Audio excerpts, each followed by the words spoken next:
Hola, ¿cómo están? Me llamo Francisco y voy a contarles sobre un trabajo que realizamos en conjunto con Gabriela Costa y Julio Rossi. Somos los tres del Departamento de Matemática de la Facultad de Ciencias Exactas y Naturales de la UBA. Y bueno, el trabajo se basó en realizar modelos de acoplamiento para sistemas locales y no locales basados en energía. Bueno, ¿de qué se trata un poco la idea? Primero voy a tratar de dar un pantallazo general. Eh, la idea fue tratar de encontrar alguna manera adecuada de acoplar comportamientos locales y no locales en un mismo sistema.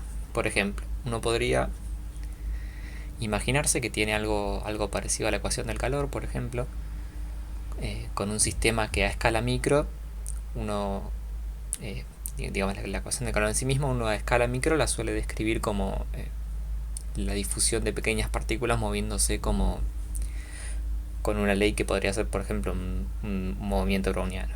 Los sistemas no locales, uno podría, cuando uno tiene una interacción no local, uno lo que puede hacer es tratar de describirlo como otro proceso distinto a un movimiento browniano. Por ejemplo, como podría ser es un vuelo de Levy. Entonces lo que nos preguntamos es, por ejemplo, si uno tiene un dominio como este y tiene en la parte no local del dominio, uno deja que las partículas, ¿sí?, evolucionen moviéndose, por ejemplo, como un proceso de Levy o dando saltos con alguna otra ley, con algún otro núcleo, digamos, arbitrario. Una parte local, en donde las partículas se mueven de manera clásica, digamos, con un movimiento browniano. Y en principio, para no complicarnos, pensamos que una vez que las partículas salen del dominio, eh, mueren y salen del sistema. Es decir, que estamos pensando en condiciones de borde de tipo Dirichlet homogéneas. Entonces, bien, si tenemos esto, y uno quisiera describir una especie de ecuación del calor, entre comillas, con estos dos comportamientos distintos en dos partes del dominio, uno le queda por definir qué es lo que pasa en la zona de frontera. Es decir, de qué manera el comportamiento local y el no local se van a acoplar. Bueno, para esto lo que hicimos fue proponer dos modelos distintos. ¿Sí? Los dos modelos distintos los voy a ir introduciendo ahora. Entonces, para ir fijando las ideas, lo que tenemos es nuestro primer modelo, lo que nosotros le llamamos el primer modelo.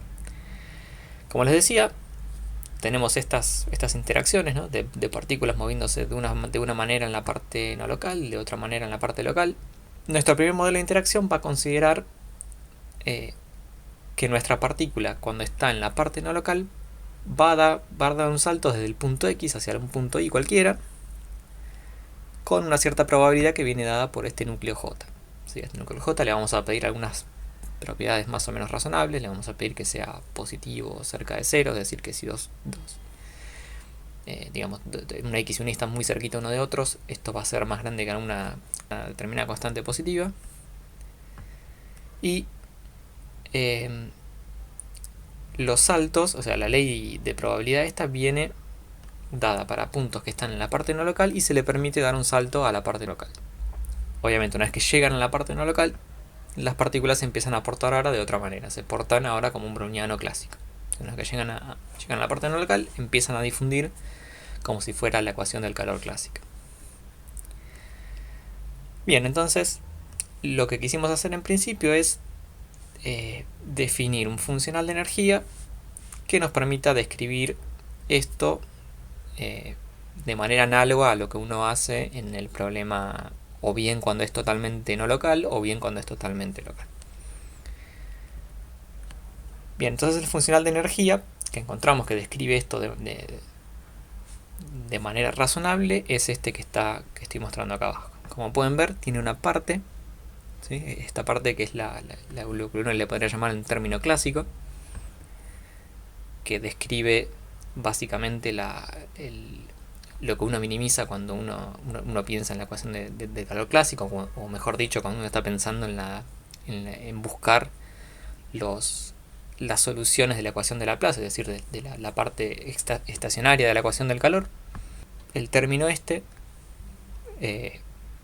que viene a ser la parte de la interacción no local, que fíjense que acá tenemos una integral que está no solo interactúa dentro de la medida no local, sino que fíjense que esta integral interactúa el omega no local con Rn, es decir, tenemos la parte, el Rn, dentro de Rn tenemos la parte del omega no local, así que este término de acá es el que incluye todos los términos de interacción o de acople entre ambos comportamientos o entre ambos dominios.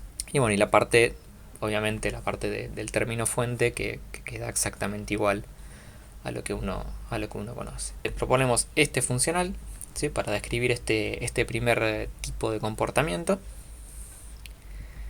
Y lo que se puede demostrar es que, bueno, que este funcional tiene un único minimizante en este espacio que está acá.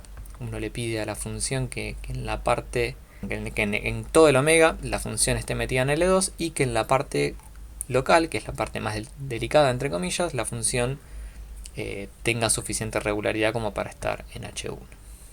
Partiendo de este funcional, después cuando uno plantea el problema de minimización, uno puede llegar a que el minimizante, que uno efectivamente probó que existe, cumple esta ecuación que tenemos acá. Esta ecuación que tenemos acá tiene dos partes. Tiene una parte que le podemos llamar la parte local y una parte que le podemos llamar la parte no local.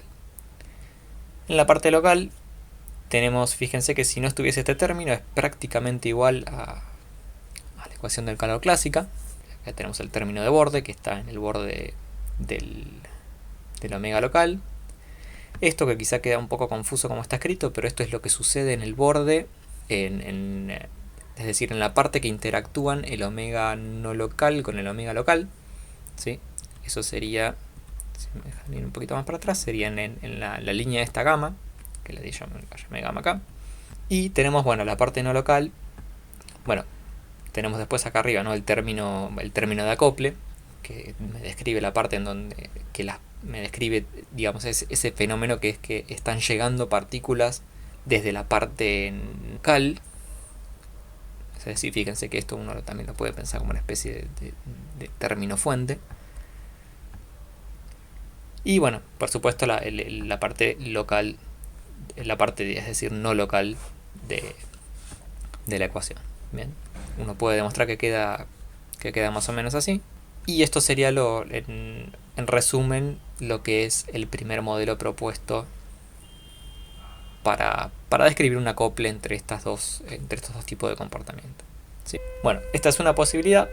Otra posibilidad, que es el segundo modelo que estudiamos, es no dejar que las partículas de la parte no local salten directamente a la parte local, sino que agregar una probabilidad positiva de que las partículas salten directamente hacia el término, hacia el borde entre los dos dominios local y no local, ¿sí? Entonces uno, básicamente, cuando la partícula está en la parte no local, va a tener el mismo núcleo J que antes, ¿sí? Bueno, entre comillas, un núcleo genérico J entre antes, que simplemente va a describir cómo va a saltar la partícula en la parte no local y en el complemento del dominio.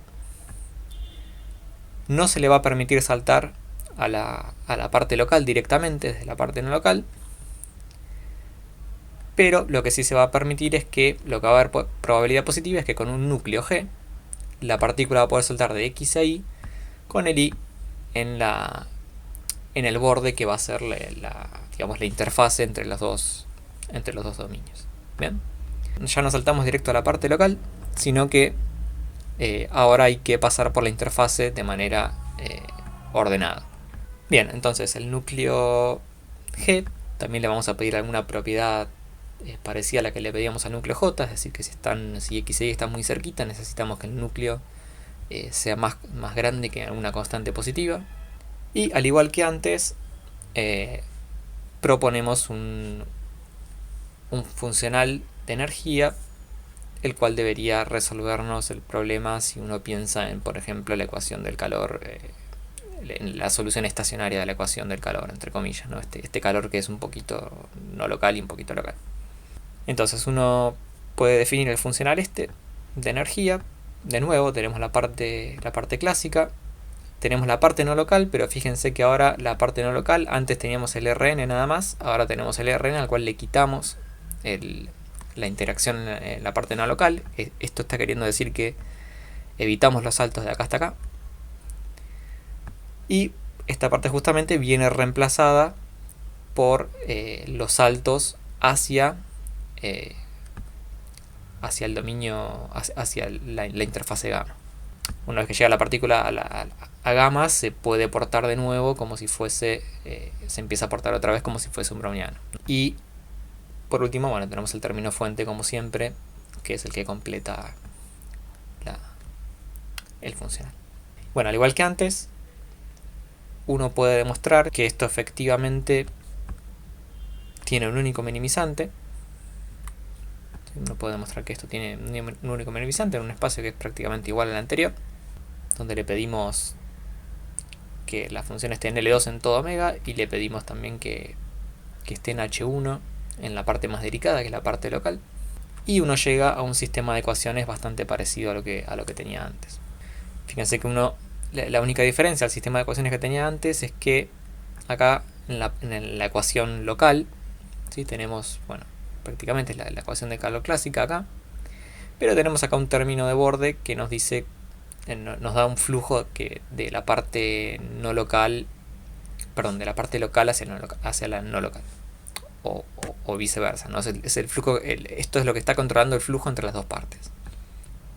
Entonces, bueno, muy parecido a lo de antes, teníamos entonces la parte no local, la parte local, y la no local también, en donde ahora en vez de tener integrales en todo Rn, estamos viendo que tenemos, bueno, la parte de interacción es reemplazada por este término que va sobre la interfase gamma.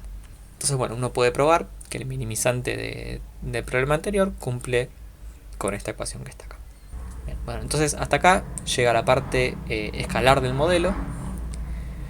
Lo siguiente que tratamos de hacer es pasar de estas interacciones local-no local con una función escalar, es decir, básicamente una función que toma valores escalares. Uno lo puede pensar como la densidad de partículas que uno va teniendo, que uno tiene a tiempo infinito después que uno dejó evolucionar el sistema. Y lo que vamos a tratar de hacer ahora es, con este tipo de interacciones, describir un poco de mecánica del continuo. Es decir, lo que vamos a pensar ahora es un problema vectorial. Es decir, U ya no va a ser una densidad, sino que U ahora va a ser algo que va a ir de, por ejemplo, de R2 en R2. Lo que buscamos principalmente hacer con esto es combinar problemas de peridinámica con problemas de elasticidad clásica, ¿sí? Elasticidad clásica, bueno, es una teoría para describir, tenemos las ecuaciones de elasticidad clásica, con la cual describimos un poco el estrés de los materiales, se describe un poco mecánica del continuo. La peridinámica es una teoría que posterior, de más o menos de principios de los años 2000, que lo que vino a hacer fue básicamente superar algunas de las debilidades que tenía la elasticidad clásica. Principalmente lo que buscaba la peridinámica es lograr soluciones discontinuas, porque lo que busca es, por ejemplo, que naturalmente uno pueda describir la formación de fallas y grietas en un material a medida que uno lo va estirando, uno lo va aplastando. Entonces, bueno, esto se logra con ecuaciones, uno lo logra escribir con ecuaciones de tipo integral, ¿sí? Realmente con interacciones no locales, pero tiene numéricamente, cuando uno después trata de resolver estas cosas, tiene que pagar el precio de que las ecuaciones, que numéricamente es algo complicado, porque básicamente las interacciones no locales van a hacer que en algún punto uno vaya a tener que resolver un sistema lineal con una matriz llena, ¿sí? Entonces, lo cual es computacionalmente bastante poco amigable. Entonces, algo bastante importante dentro de la teoría peridinámica es tratar de acoplar con sistemas clásicos, ¿sí? Es decir, si uno tiene un material y uno lo empieza a forzar por algún lugar, uno trata de que donde sabe que el material se está por romper, uno describe esa parte de forma peridinámica, digamos, y el resto del material uno no se hace demasiado problema y lo describe de manera clásica, con lo cual uno puede ahorrarse muchísimo al momento de implementar este tipo de cosas. Pero no está claro todavía, no hay consenso sobre de qué manera uno debería acoplar estos dos tipos de modelos. Bien, entonces, lo que vamos a tratar de hacer nosotros es usar los dos modelos anteriores para describir esta elasticidad clásica combinada con periodinámica, con los funcionales no locales para tratar de hacer algo análogo a lo que habíamos hecho antes. Entonces, si uno trata de usar la idea del modelo 1, es decir, que uno deja que la parte no local influya sobre la parte local, directamente, saltando directamente con el núcleo, uno puede llegar a un funcional como este que tenemos acá, y definiéndose un espacio análogo al que teníamos antes, se logra probar que este funcional efectivamente tiene un único minimizante, y ese minimizante resuelve una ecuación análoga a la que habíamos visto antes. Y bueno, y para el segundo modelo también uno puede describir algo parecido, ¿sí? Uno puede describir la energía, ¿sí? De la manera que lo vemos acá. Como antes, uno llega a una parte clásica, una parte no local, una parte de interacción, y la parte esta que antes era para nosotros el término fuente, pero ahora son las fuerzas volumétricas. Muchas gracias por haber visto el video y quedo atento a las preguntas.